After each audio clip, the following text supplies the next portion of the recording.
Hola, mi nombre es Moreno Lucía Cándida. Voy a pasar a explicar mi trabajo práctico número 2 de Seminario Competencias Básicas. Este,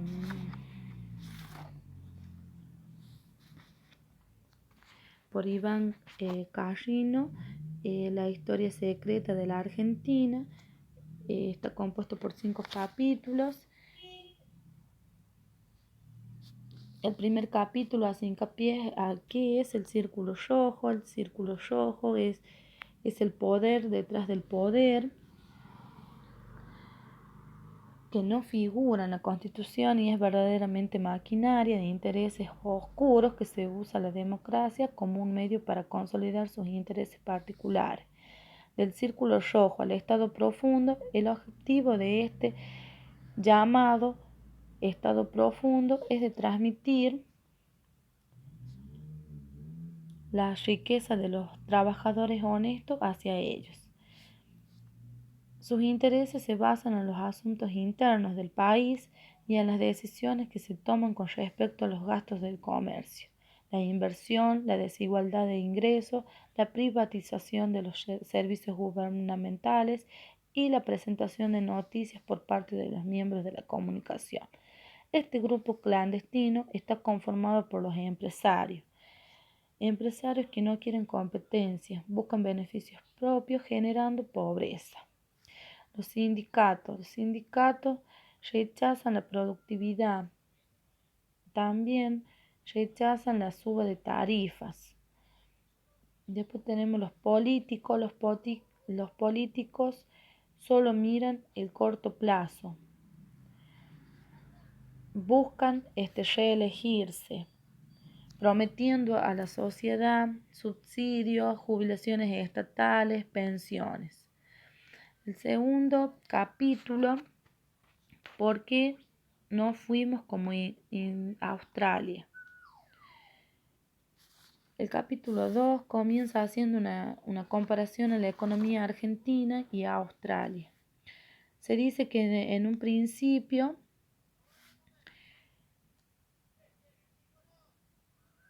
nosotros los argentinos éramos parecidos hasta que la economía argentina fue decadencia y destacamos que Australia es un importante productor y exportador de productos primarios en cuanto a lo importante que es en el sector minero. Pero podemos destacar que es una economía que se dedica a los servicios. En Argentina surgió un conocimiento económico entre los años 1880 y el 1914. A fines del siglo XIX, el país predominaba el modelo económico agroexportador que se basaba en producir materia prima y exportarlas a Inglaterra. También llegó al país capital y mano de obra extranjera. En el 1895 los extranjeros eran el 45% de la fuerza laboral y se elevó en el año 1914.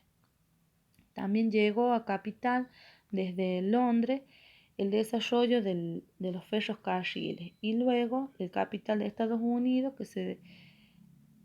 que estaba destinado para desarrollar la industria frigorífica. En el año 1853 se dio en el país la Constitución en el que se limitaba el poder del Estado y garantizaba la libertad de comercio y contrataciones de las fronteras. También la libre inmigración y libre intercambio hacia la misma. En Argentina tenía la mitad del siglo XIX las claves del crecimiento australiano que son al respecto por los derechos de las propiedades, recursos naturales y manos de obra. En ese tiempo la inflación se mantuvo baja y estable. También hubo un aumento del PBI y del salario real. El desarrollo del ferrocarril fue una de las manifestaciones más destacadas por el progreso argentino. En el 1937, la extensión de ferroviaria tenía 50.000 kilómetros. Esto ayudó al comercio nacional y internacional porque las explotaciones regionales podían vender sus productos al extranjero. También se produjo una importante industria de la carne. Otro de los importantes progresos de la Argentina es el desarrollo del sistema eléctrico. También se desarrollaron grandes concepciones que garantizaban la explotación monopolítica de los territorios. Seguimos con el comienzo de la caída de la economía. Nuestro país comenzó a separarse de Australia en un periodo gradual, pero sostenido en uno de los que se podría decirse en un mal momento a lo largo de la historia argentina. Fue la propiedad del subsuelo que siempre perteneció al Estado. Y el problema con esto es que se perdían los incentivos para explorar en búsqueda de petróleo o minerales. Y esto reduce el crecimiento económico. Podría decirse que hay momentos de decadencia que ocurrió en el 1907, cuando el intendente de Buenos Aires organizaba una concepción de empresas eléctricas CATE a la que le exigía pagar un porcentaje sobre el fracturado y también somete a la producción comunal con las tarifas a cobrar.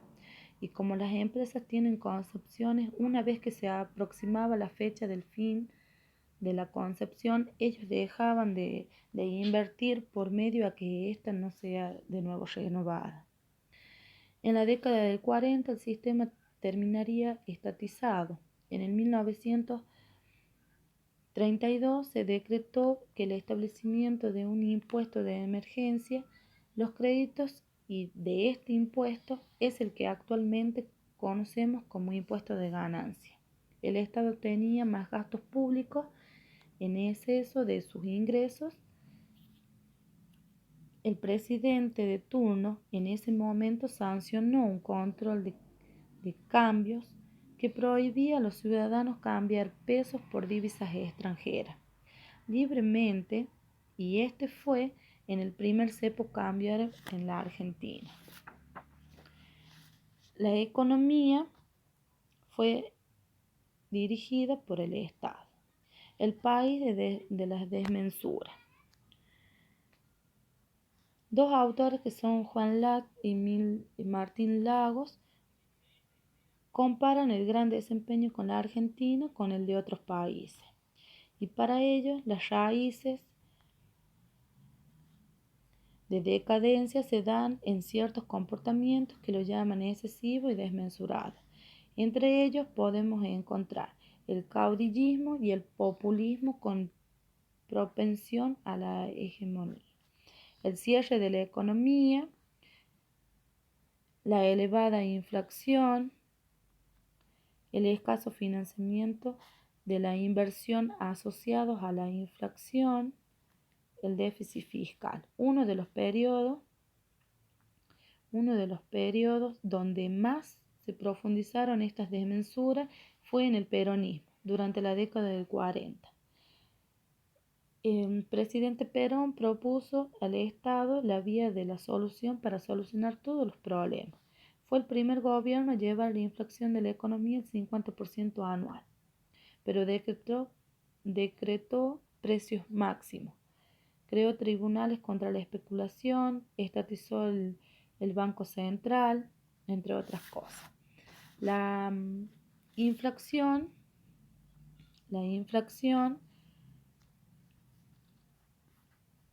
hubo 5 elementos devastadores para la economía y la sociedad en ese tiempo: el Rodrigazo, el golpe de Estado, crisis de financiera, la guerra de las Malvinas, la hiperinflación.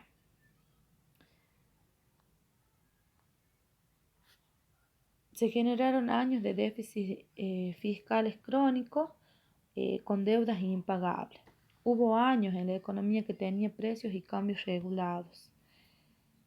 las exportaciones cayeron un 25%. También hubo una devaluación del país, que fue esto que llevó al dólar comercial a 26 pesos y el dólar financiero a 15 a 30 pesos.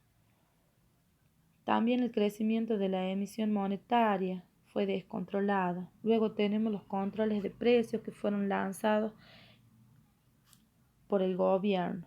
Se tomaron diferentes medidas que afectaron a la libertad de los comerciantes y los consumidores para fijar precios. Cuando el gobierno generó la inflación, emitía billetes de monedas descontroladas y luego para buscar una solución, busca controles de precios.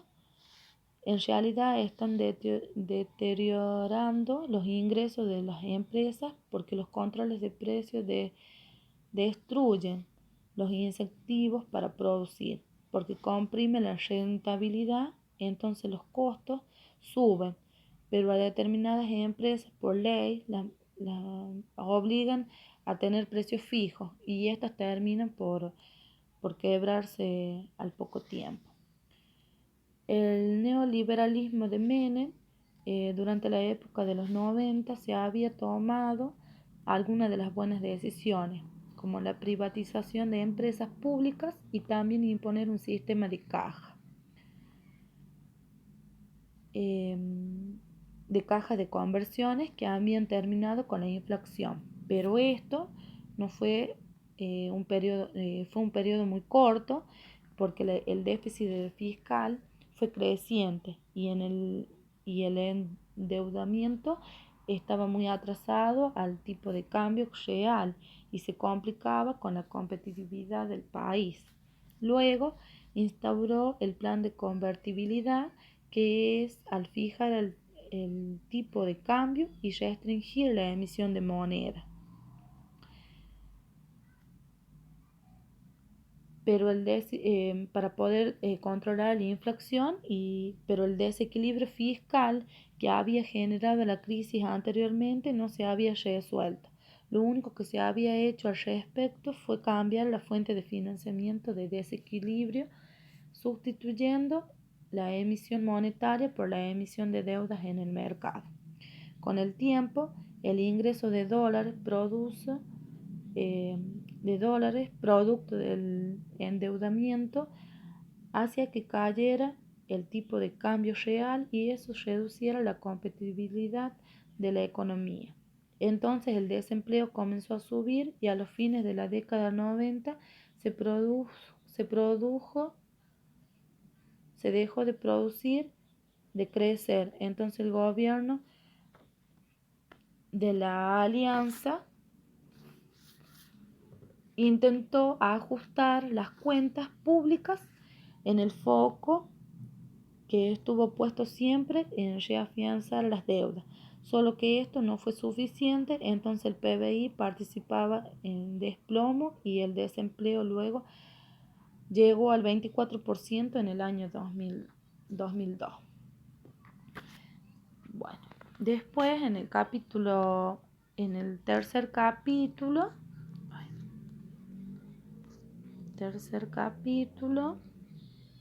que es el debate populista. En este periodo se vio que el populismo como una esperanza de la economía asciende en el 2001.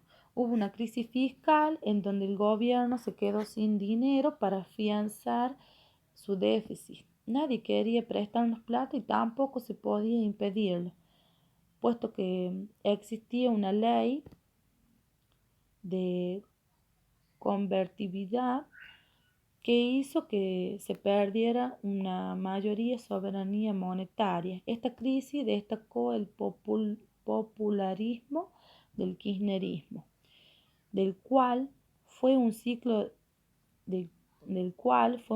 muy macroeconómico. Luego se hace referencia al popularismo y el kirchnerismo que como algo que se divide en 4 etapas, ¿no es cierto? El auge, cuello de botella, la crisis, y el ajuste.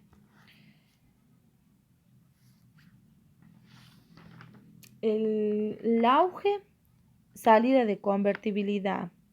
El cuello de botella, incrementos de gastos. La crisis, imposición del cepo cambiario. Y el ajuste hace referencia a la reducción de salario. Luego tenemos el cuarto capítulo que hace referencia, el cuarto capítulo que hace referencia, cambiamos. Llamamos así por su expresión a Macri como nuevo presidente para Iván Casino. Significó como una esperanza para nuestro país y su economía. Intenta gradualmente competitividad impulsiva y poner fin al cepo cambiar. Se parecía que este autor tenía grandes expectativas con este presidente, derrotando al peronismo que nos dejó en decadencia y destruyó la libertad.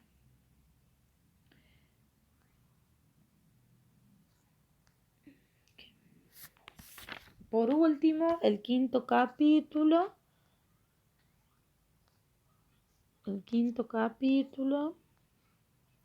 el regreso de los charlatanes. El regreso de los charlatanes generalmente son políticos, periodistas, referentes de opinión pública. Para el autor de este libro, con pocas palabras del autor, escuchamos que fue detonante quebrar un sistema institucional nacido en el 1853, que estaba obstinado principalmente a contener el poder del Estado y que nos dio la oportunidad de jugar en primeras, lugar a jugar en primera, comparando con otros estados más prósperos del globo, digamos, del mundo. Bueno, para mí, en mi opinión personal, desde mi punto de vista, una experiencia muy linda haber leído este libro, conocer un poco más la economía de nuestro país y cómo está la situación hoy en día actualmente en nuestro país, para poder comprender qué pasó acerca de nuestro país y logré entender mucho mejor la economía, la política, el poder y todo lo que conlleva la Argentina. Y estoy de acuerdo